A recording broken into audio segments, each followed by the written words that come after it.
Nous sommes toujours sur les ondes de Variance FM et il est grand temps d'accueillir le dernier invité de cette soirée. Il s'agit en l'occurrence de Maxime et il va nous parler du volcan doré. Bonsoir Maxime. Bonsoir Jérémy. On est ravis de vous avoir avec nous sur les ondes de Variance FM. Eh bien moi de même. Écoutez, j'ai plein de questions à vous poser sur ce que vous faites. Vous êtes donc spécialisé dans la création de gâteaux à la broche. Alors forcément, ça intrigue pas mal de nos amis auditeurs. Rassurez-vous, on va en parler au cours de l'interview bien sûr. Mais pour commencer, du coup, quelle est l'origine de ce gâteau? Et surtout, pourquoi avez-vous choisi de vous y intéresser? Alors l'origine de ce gâteau est un très vieux gâteau. C'est un gâteau qui a été inventé en Prusse en 1800 et que l'armée napoléonienne a ramené en France de ses batailles. Et du coup en France, c'est un gâteau qui s'est beaucoup développé dans les Hautes-Pyrénées, l'Aveyron comme tout le monde le sait, et au sud de l'Auvergne. Et ce gâteau s'était un peu perdu, cette tradition s'était perdue un peu en Auvergne. Donc je relance ce gâteau, qui est un gâteau très original et très bon. Ah oui, c'est vrai que c'est très original parce que pour le coup, on n'en voit pas beaucoup des gâteaux à la broche. Eh ben pas du tout, pas du tout. Donc je fabrique les gâteaux avec une rôtissoire et du coup je fabrique devant les gens, comme ça ils peuvent voir un peu comment ça se passe. Et je fais donc goûter ce gâteau et tout, il plaît beaucoup. D'accord. Alors du coup, à quoi ressemble un gâteau à la broche? Quelle est sa forme et son aspect finalement? Alors ce gâteau est cuit donc sur une branche, sur des moules en bois coniques, donc qui tournent. Et le fait de tourner, en rajoutant de la pâte avec une louche sur ce gâteau, fait des formes de petits pics, de picots, donc ce qui lui fait une forme très originale. D'accord. Ah oui, une forme finalement de sapin en fait. De sapin ou de volcan, étant dans le parc des volcans, ça fait comme des petits volcans. D'où le nom, le volcan doré en fait. Tout à fait, Jérémy. D'accord. Et alors, quels sont les ingrédients que l'on retrouve dans un gâteau à la broche?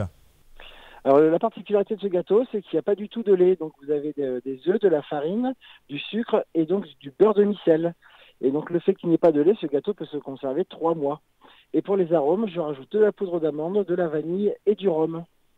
D'accord. Et alors, vous me le disiez tout à l'heure, malheureusement, ce ne sont pas des ingrédients locaux car le gâteau coûte déjà très très cher à élaborer en fait.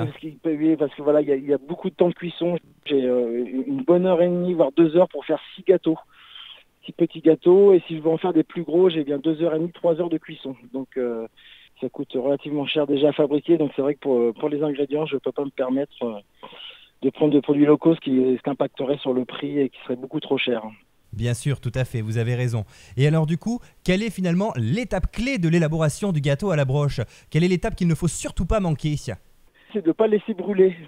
Car la cuisson est longue, mais une fois que c'est parti, la cuisson est partie, il commence à dorer. Là, il faut vraiment remettre une couche supplémentaire, sinon le gâteau serait beaucoup trop sec. Et à contrario, pareil, il faut bien attendre que le gâteau soit cuit, sinon le gâteau serait trop pâteux.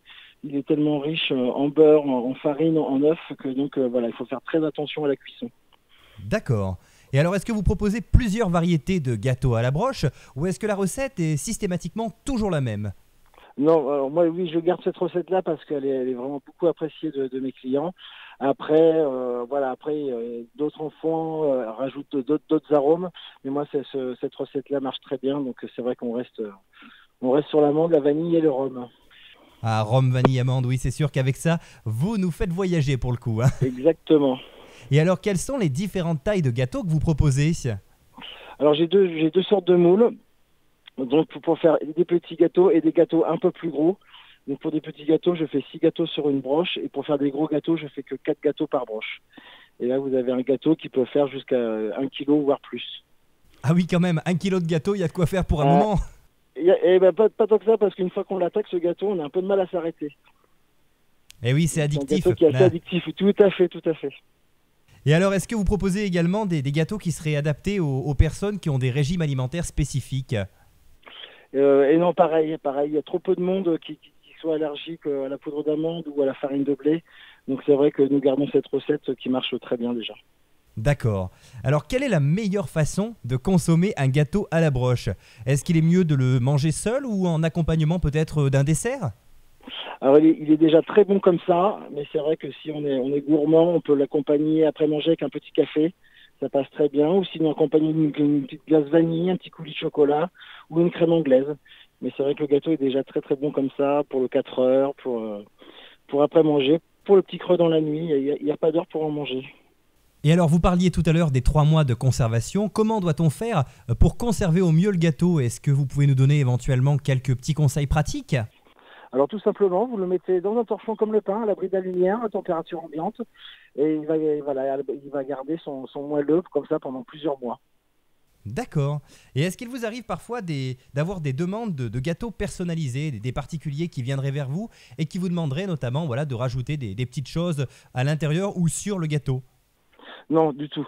Non, car le gâteau, au niveau de la cuisson, comme la pâte est quand même liquide, je ne peux pas permettre de mettre autre chose, sinon il n'accrocherait pas sur le gâteau. Par contre, je peux en faire ça m'arrive d'en faire pour des mariages, des anniversaires, et voilà, ça c'est possible. Et puis j'imagine que si vous vous déplacez également avec votre broche pour montrer comment ça fonctionne. Voilà, tout à fait. J'ai comme une sorte de rôtissoir, et donc je fabrique devant les gens ce fameux gâteau pour qu'ils voient comment la confection est faite, et voilà, comme ça ils ont l'odeur du gâteau qui cuit, ils le voient faire, et je fais déguster. Eh ben écoutez, c'est parfait. C'est bon, en tout cas, on est ravis d'en avoir su un petit peu plus sur ce gâteau qui nous en a mis plein les papilles, hein, pour le coup. Eh ben oui, tout à fait, c'est gentil, merci. Eh ben écoutez, avant de vous laisser, j'ai quand même une dernière question à vous laisser et qui a son importance en plus. Où peut-on vous retrouver? Est-ce que vous avez éventuellement une page Facebook, un site internet, peut-être même des lieux dans lesquels on va pouvoir vous retrouver dans les prochains jours? Alors oui, nous avons un site Facebook, le Volcan Doré, donc nous avons pas mal déjà d'adhérents. Et après, pour tout renseignement, j'ai mon adresse mail, le volcandoré63@gmail.com. Pour toute commande, on est là, on vous répondra sans problème. D'accord. Et est-ce que vous avez peut-être des dates de marché qui sont prévues pour les prochains jours? Alors pour les marchés d'été, nous sommes de Saint-Nectaire. Nous faisons tous les marchés autour de Saint-Nectaire. C'est-à-dire le lundi matin, Besse en Chandès. Le lundi soir, la nocturne de Saint-Nectaire. Le mardi soir, nocturne de Chambon Village. Le jeudi matin, le Chambon Village aussi. Le vendredi, Mont-d'Or. Le samedi, Bourboule. Et le dimanche, Saint-Nectaire. Et hors vacances, le samedi à Chamalières et le dimanche à Aubière. D'accord. Bon, écoutez, on vous retrouvera un petit peu partout autour de chez nous, chers amis auditeurs. Voilà, si vous avez envie de vous régaler avec quelque chose d'original, n'hésitez pas à aller découvrir le Volcan Doré et ses fameux gâteaux à la broche. Merci beaucoup en tout cas, Maxime, d'avoir été avec nous. Eh ben, merci à vous de m'avoir contacté. On vous souhaite une agréable fin de soirée, puis on vous dit à bientôt. N'hésitez pas à revenir quand vous voulez pour parler de cette délicieuse spécialité. Avec grand plaisir, merci Jérémy. Et nous, sur Variance FM, on va évidemment terminer cette émission avec un petit peu de musique. Et d'ici quelques instants, évidemment, on va vous annoncer la suite des programmes, car la soirée n'est pas tout à fait terminée, vous allez le voir.